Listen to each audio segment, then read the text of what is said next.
ബഹുമാനപ്പെട്ട സമസ്ത കേരള ജംഇയ്യത്തുൽ ഉലമ നമ്മുടെ ആത്മീയ പ്രസ്ഥാനമാണ്.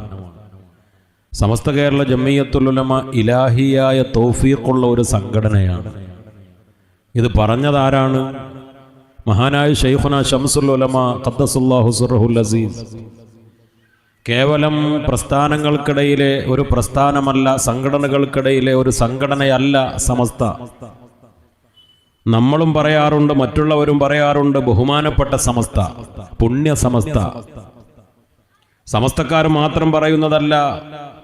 ഒരു സംഘടനയെ, ഒരു പ്രസ്ഥാനത്തെ പരിചയപ്പെടുത്തുമ്പോൾ ബഹുമാനപ്പെട്ട സമസ്ത എന്ന് ചാനലുകാരും പത്രപ്രവർത്തകരും ജനപ്രതിനിധികളും പൊതുസമൂഹത്തിലുള്ള ആളുകളും മറ്റുള്ളവരും പറയുന്നു, ഈ പ്രസ്ഥാനം ബഹുമാനപ്പെട്ട ഒരു സംഘടനയാണ്.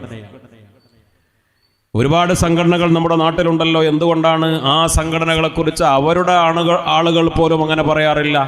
100 കൊല്ലം നമ്മുടെ നാട്ടിൽ ആത്മീയ രംഗത്ത് പ്രവർത്തിക്കുന്ന ഈ മഹത്തായ പ്രസ്ഥാനത്തെ ബഹുമാനപ്പെട്ട സമസ്ത എന്ന് പറയുന്നത് ഇത് അള്ളാഹുവിന്റെ ഔലിയാക്കളുടെ ഒരു വഴിയായതുകൊണ്ടാണ്. അതുകൊണ്ടാണ് ശൈഖുന ശംസുൽ ഉലമ പറയാറുള്ളത്, ലക്ഷക്കണക്കിന് ഔലിയാക്കളുടെ വഴിയാണ്, ലക്ഷക്കണക്കിന് ഔലിയാക്കൾ അണിനിരന്ന ഒരു ആത്മീയ പ്രസ്ഥാനമാണ് ബഹുമാനപ്പെട്ട സമസ്ത കേരള ജംഇയ്യത്തുൽ ഉലമ. ഇത് ഉലമാക്കളുടെ സംഘടനയാണ്. ഇൽമ് എന്നതാണ് ഏറ്റവും പ്രധാനപ്പെട്ട ആണിവേര്. അല്ലാഹുവിന്റെ റസൂൽ സ്വല്ലല്ലാഹു അലൈഹി വസല്ലമ തങ്ങൾ പറഞ്ഞത് എന്താണ്? അൽ ഉലമാഉ വറസത്തുൽ അംബിയാ. ഈ ഉമ്മത്തിലെ ഉലമാക്കൾ കഴിഞ്ഞുപോയ അമ്പിയാക്കളുടെ അനന്തരാവകാശികളാണ്. നബിമാരുടെ അനന്തരാവകാശികൾ എന്ന് വിശേഷിപ്പിക്കപ്പെട്ട ഒരു വിഭാഗം ഈ ഉമ്മത്തിന് നേതൃത്വം നൽകാൻ ഇന്നും നിലനിൽക്കുന്നത്. അതിന്റെ മഹത്വം നമ്മൾ ഉൾക്കൊള്ളണ്ടേ? ഉലമാക്കളെ ബഹുമാനിക്കണം, ഉലമാക്കളെ പിൻപറ്റണം, ഉലമാക്കളെ ആദരിക്കണം. ഈ പാരമ്പര്യം ഉമ്മത്ത് നിലനിർത്തിയത് കൊണ്ടാണ് നമുക്ക് ഈ അന്തസ്സും ഈ ഉന്നതിയും ഈ ഉയർച്ചയും ഈ ഉമ്മത്തിൽ ഉണ്ടായത്. അത് മറന്നു പോകാൻ പാടില്ല.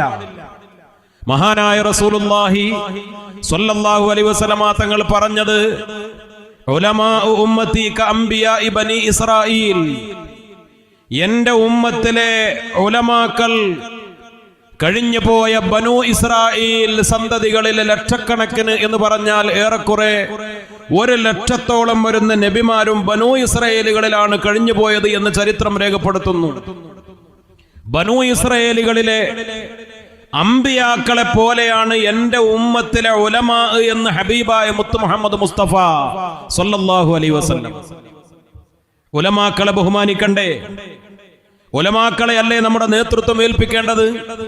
അതുകൊണ്ടല്ലേ ഈ കേരളീയ ഉമ്മത്തിൽ 1400 കൊല്ലമായി ഈ അന്തസ്സ് നിലനിന്നത്. നമുക്കറിയാം, ചരിത്രത്തിൽ രേഖപ്പെട്ട് കിടക്കുന്ന 500 കൊല്ലക്കാലഘട്ടത്തിലെ മഖ്ദൂമി ഉലമാഇന്റെ നേതൃത്വത്തിൽ ഈ ഉമ്മത്ത് മുന്നോട്ട് പോയത്. ഉലമാഇന്റെ നേതൃത്വം ഉമറാക്കളും സാധാരണ പ്രവർത്തകരും നമ്മുടെ നാട്ടിലെ സഹോദരിമാരും കുഞ്ഞുമക്കളും എല്ലാവരും ആത്മീയമായി ദീനീ രംഗത്ത് മതപരമായി അത് അംഗീകരിച്ച് മുന്നോട്ട് പോയപ്പോഴാണ് ലോകത്ത് തന്നെ ഏറ്റവും വലിയ ഒരു മാതൃകാ ഉമ്മത്തായി കേരളത്തിലെ മുസ്ലിം ഉമ്മത്ത് മാറിയത്.